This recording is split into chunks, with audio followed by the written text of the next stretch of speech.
Hi everyone. Today is Wednesday, November the 8th, 2023. And this is actually a bit of a follow up slash viewer question slash comment about the video I made on the exalted Venus. And so this is the converse of that on the quote unquote debilitated Venus. And why do I say quote unquote? Quote unquote. Because debilitation is an English word, and the source of this is actually Vedic, and it's not exalted and debilitated in Sanskrit or even in Hindi. In the text, it's ucha which is high, and nich, which is low, right? Low, deep, down there. That's what niche means. Now, sometimes people do see niche in a negative context, like oh, that person is so niche. It's like and not Niche, but like they think very low, or their behavior is very low. That kind, like a niche person. But you know what? Now just thinking about it as a word, in English, Niche, niche. If it's your niche, right? You're very specialized in something. But why? Because you've gone deep into something. So, anyways, with all that preamble, so the question was, or the comment was, the corollary of that, exalted high Venus, is there any strength in a debilitated Venus, in a deep Venus?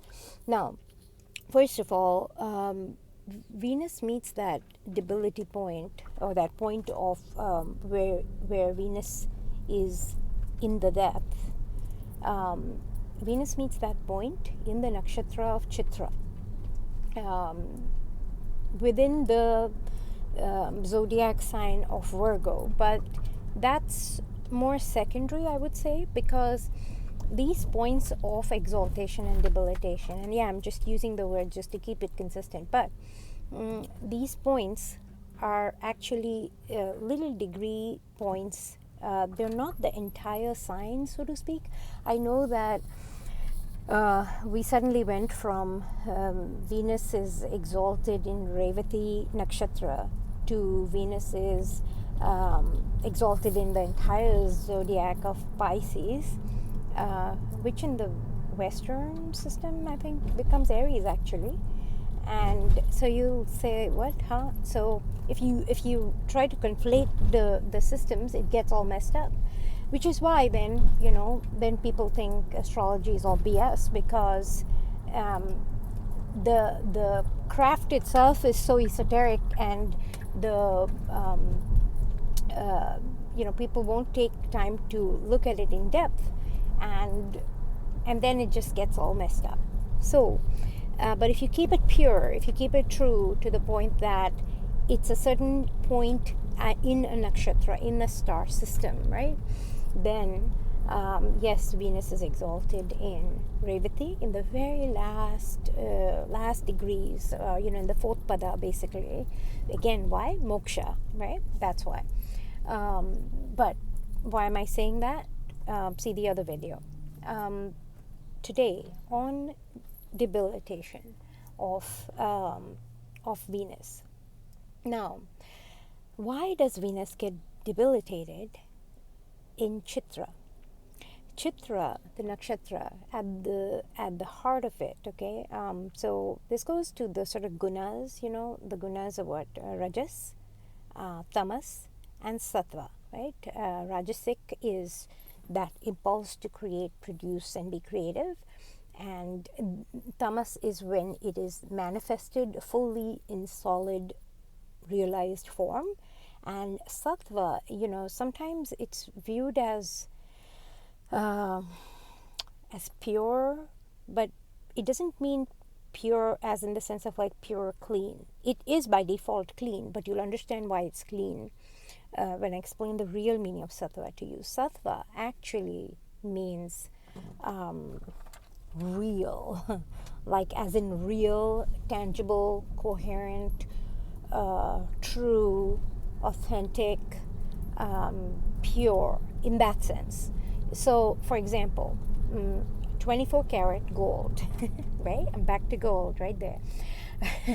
24 karat gold is pure sattva. Now, if you had a monetary system based on gold, that would be true, because the population only, like as a whole, population increases 2% per year, and gold production, interestingly, coincidentally, also increases always at the same rate of the population increase. Yeah, go figure.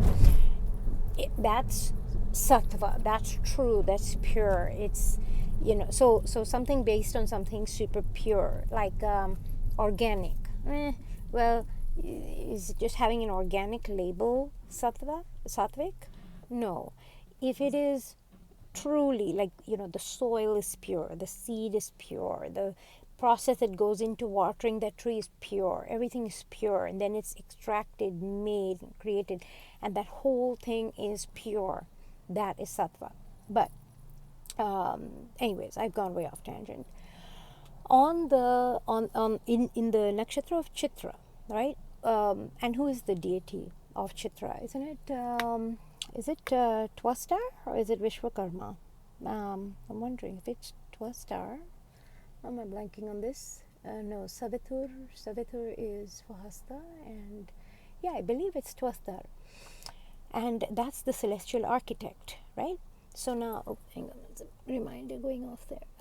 So the celestial architect, what does the architect do? The architect manifests, creates, right, with tangible objects, Maya, right? Yes, it's illusion, some may say, again at the base word, but made manifest, it's the real thing, the real substance, like this thing. Yeah, this is pure tamas, and guess what? It needs to be, because otherwise, if I'm holding on to an etheric object, like I'll go, I don't know where. I can't say I'll go flying off, because even to fly, you need an actual thing that'll take you somewhere, right? To like point it upward and go in the air, and yeah, I'll probably just dissolve into the ethers, right? That would be pure Venus, moksha. But so when Venus is in her depths of the nakshatra of Chitra at that particular point, right? That is when. So if you think about what is Venus, who is Venus? Venus, with all the things I mentioned last time, right? The catalyst, regenerating. How are you going to regenerate when you are in solid form, right? For something, so say like I take the leather off of this thing and I want to now make it into gloves, yeah? To take it, to remove it, to not regenerate it, but to really reuse it then into something else. And this is not a good example. But the point is that to take something, regenerate it, you're really stuck. You're stuck, because you're like, well, this is already made, it's done. And there's like nothing further for me to regenerate and do and create more of, right? So that's where this Venus is so-called debilitated. At the same time, Venus is in the depth, in the deep, because in this hard object of solidity is detail, is discernment, is beauty, right? All those things, all those characteristics, all those features are in this object right here that is tangible, made manifest. Now, it's interesting, this question of a debilitated Venus, because I was like, wait a second, you know what? I have some family members who have this debilitated Venus thing going. Let me just look at their charts real quick. And what I saw was fascinating, and yet not that surprising, because oftentimes in families, you'll see the same degree point in many people's charts, happening all together, and that's just the other, magic of and synchronicity of this sacred science. So I saw, for example, my dad has his Venus in Chitra. Okay, by profession, he worked in accounting, and he used to draw. Like he was an artist. I mean, he retired when I was very small, and he pretty much drew all the time, and he would draw and he'd paint all the time. And my husband has his Jupiter and his Venus both in Chitra.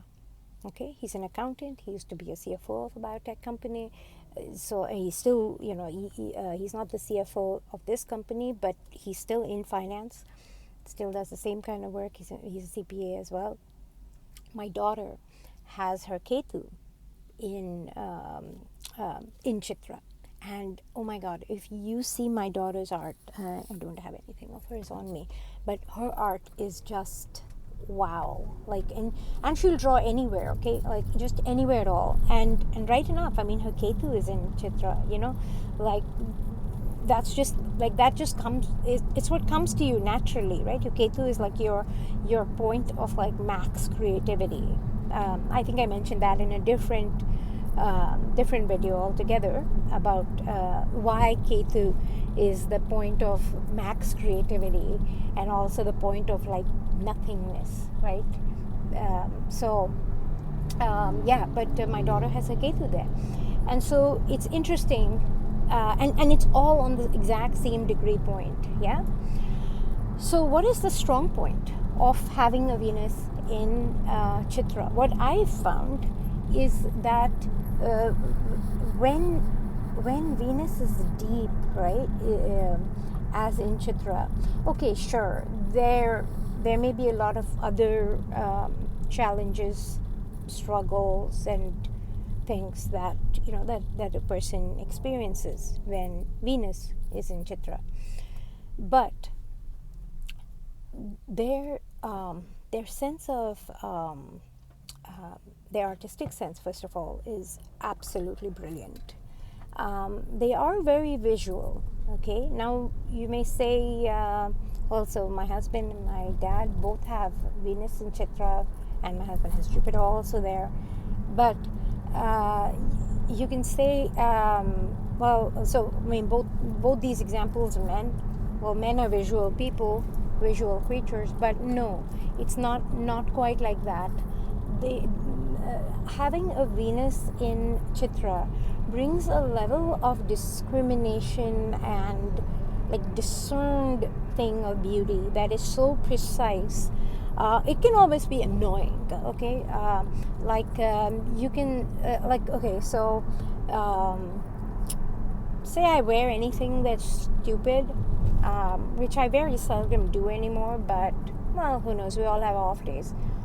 On the off chance I wear something that's not appropriate for the occasion, even to that extent that it may be an outfit that's nice, but it's not right for the occasion, they will notice it, and it'll irk the shit out of them, and they will tell you about it, and that's annoying to another person.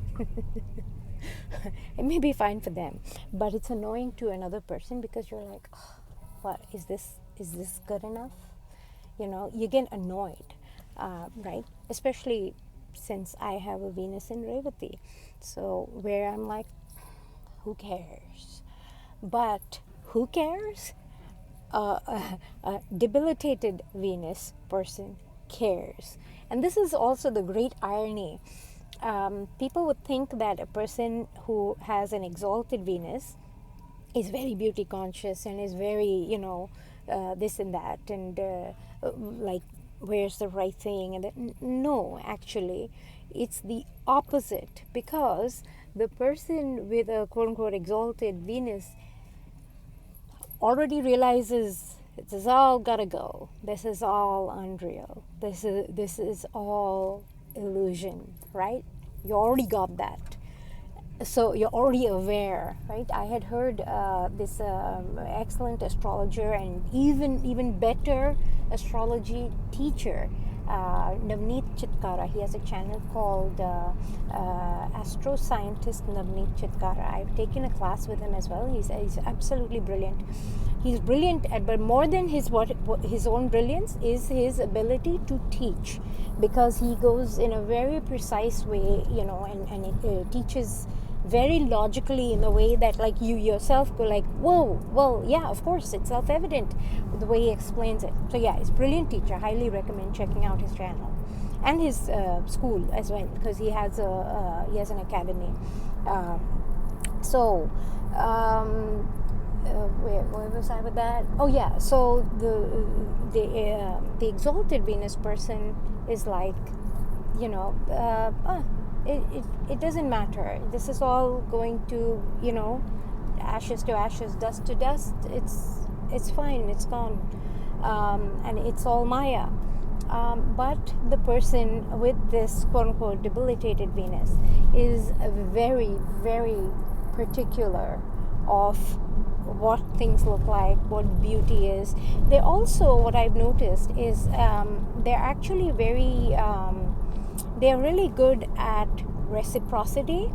And what I mean when I say that is exalted Venus, and I know I'm kind of going into personality astrology here, which is not something I particularly like, to generalize like that and say a person with the exalted Venus is this way. It's like, no, there are many other things too. But one of the manifestations, right?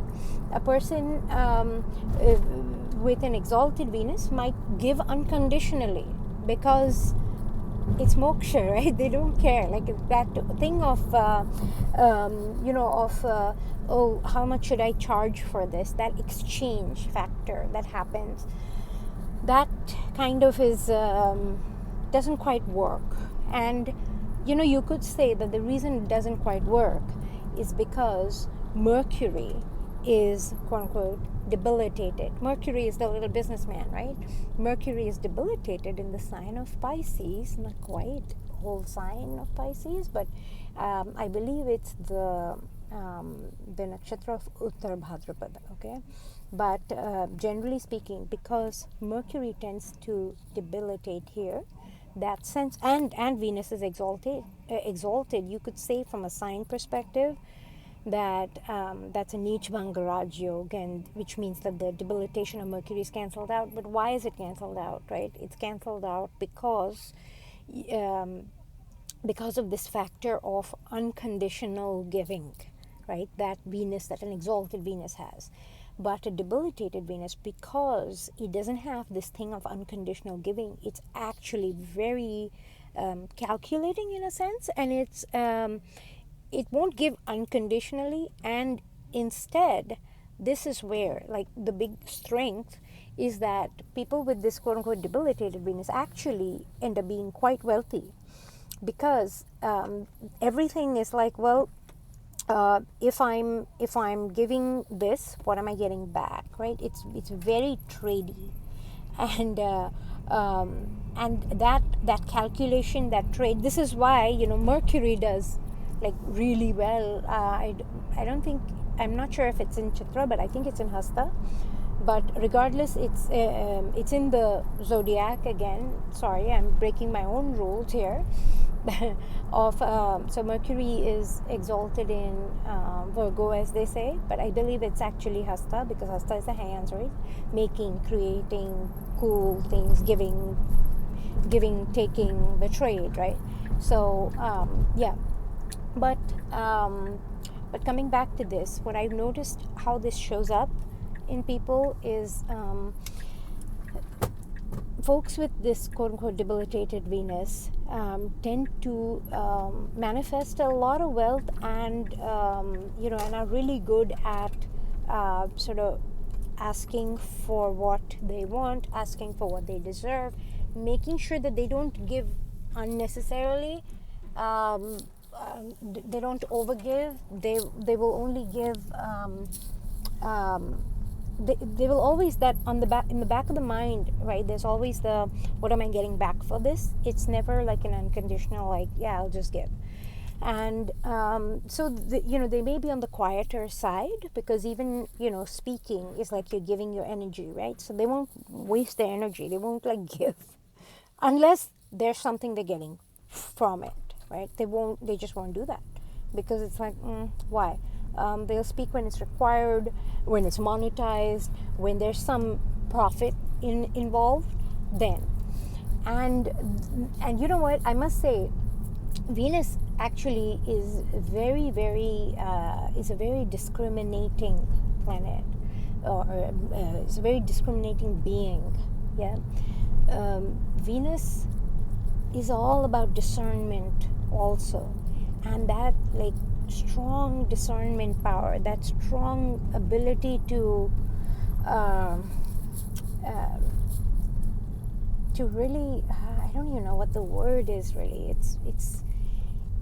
It's more refined than discernment, and I cannot think of something um, that's like that defined. Um, but that ability of Venus to discern in the depth of something is what becomes really, really, really strong um, in Chitra.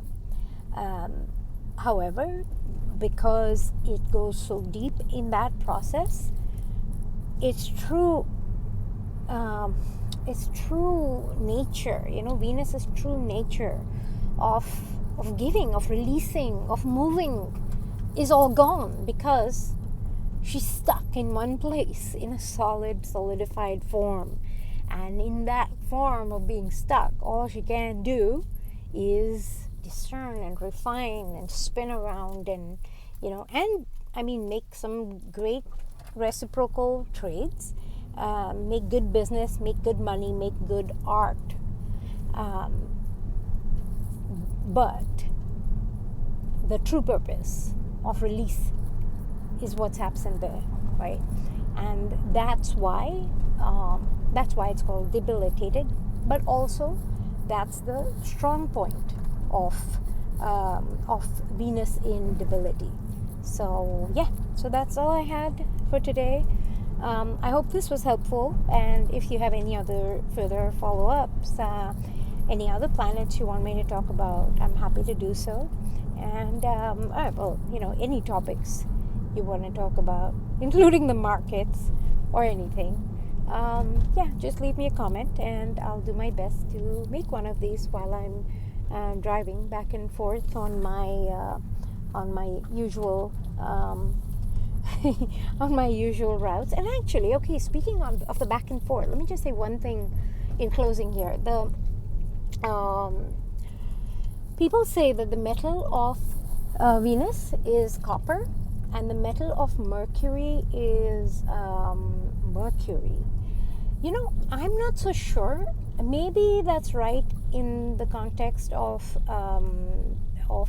like medical astrology, but I think, really speaking, in the context of like metals, markets, and the more like mercenary world, I think actually Venus is platinum, and Mercury is copper. And I'll tell you why. When I spoke about the back and forth, that came to my mind. Because if you think about Venus, Venus is the catalyst, right? The one that starts the spark. And what's in a catalytic converter? Small amount, right? Because Venus is just a small substance of Venus. A small amount of platinum is in your catalytic converter, right? So that spark, that first go, that is Venus. But then the transport mechanism, that's Mercury, the one who goes back and forth all the time. That's Mercury. So I believe, and this is my opinion, and my observation, I would say. So, take it as you will or not. But I think Venus is for platinum and Mercury is actually for copper. Okay, that's all I had. Thank you. Bye.